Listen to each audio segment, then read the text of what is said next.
Hello everyone, हम बात करने वाले हैं इलेक्ट्रिकल पैनल और डिज़ाइनिंग के बारे में। आप मेरे चैनल को सब्सक्राइब कर लीजिए बिकॉज ऑफ मेरे चैनल पे सारी की सारी टेक्निकल वीडियोस हैं और आने वाली हैं। मैंने एक बहुत अच्छी बुक का लिंक नीचे डिस्क्रिप्शन में दिया हुआ है, आप उस बुक को वहाँ से लिंक पे क्लिक करके परचेज करके पढ़ सकते हैं। वो आपके ऑटोमेशन के स्किल्स डेवलप करेगी। अगर आपकी कोई इंक्वायरी है तो आप मुझे मेल कर सकते हैं, मेल आईडी मैंने आपको दिया हुआ है। Electrical component, electrical control panel, electrical components. Electrical control panel में क्या क्या कंपोनेंट यूज़ होते हैं, उनमें से एक कंपोनेंट है ट्रांसफार्मर। ट्रांसफार्मर एक्चुअल में कहाँ यूज़ होता है? ट्रांसफार्मर स्टेप डाउन या स्टेप अप दो टाइप में यूज़ होता है। जैसे सपोज दैट हमारा जो पैनल है इसमें कई सारी डिवाइसेस जो होती हैं वो 24 वोल्ट पे काम करती हैं, 24 वोल्ट डीसी पे। और हमारे पैनल में या तो 415 वोल्ट होगा या 120 होगा या 230 होगा, ये तीन सप्लाई होती है मैक्सिमम टाइम। तो हमें इनको जो, जैसे सपोज दैट कुछ कंपोनेंट हैं हमारे जो 24 वोल्ट एसी पे काम करेंगे, ठीक है। तो हमें क्या करना होता है, हमें 415 वोल्ट को 24 वोल्ट में या 230 वोल्ट को या 120 वोल्ट को 24 वोल्ट एसी में कन्वर्ट करना होता है। Depending on the incoming voltage, transformer में reduce voltage 120 for the various components और step down voltage 24 volt in instance where incoming power is 120, ठीक है।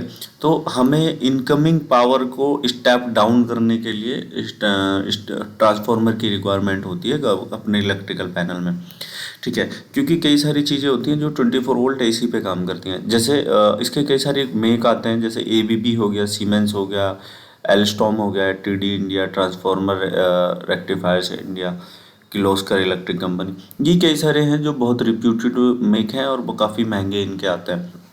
कुछ लोकल भी आते हैं मार्केट में, मीन्स मतलब जो लोकल मैन्युफैक्चरर्स हैं वो बनाते हैं।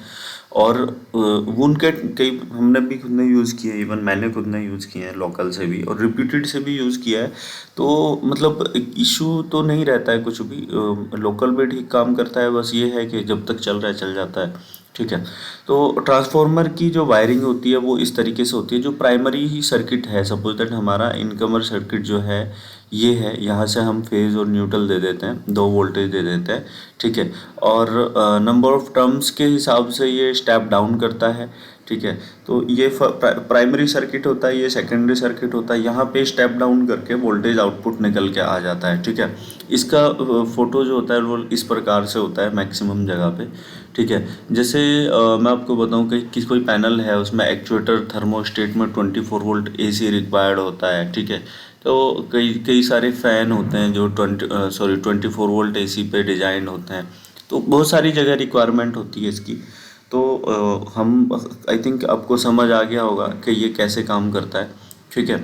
जैसे ये है 3 फेज़ टू सिंगल फेज़, मतलब 415 वोल्ट से, और ये यहाँ पे आउटपुट देगा हमें 24 वोल्ट डीसी या फिर जितना 24 वोल्ट एसी या फिर 120 एसी। तो इस तरीके से हम ट्रांसफार्मर को यूज़ करते हैं। तो चलिए ठीक है। अगर आपको किसी भी टाइप के पैनल की रिक्वायरमेंट है, एनक्लोजर बॉक्स की रिक्वायरमेंट है, तो आप मुझे मेल कर सकते हैं। HTLT panel, star delta panel, VFD panel या डिस्ट्रीब्यूशन पैनल, PLC पैनल, किसी भी टाइप का पैनल हो तो आप मुझे मेल कीजिए।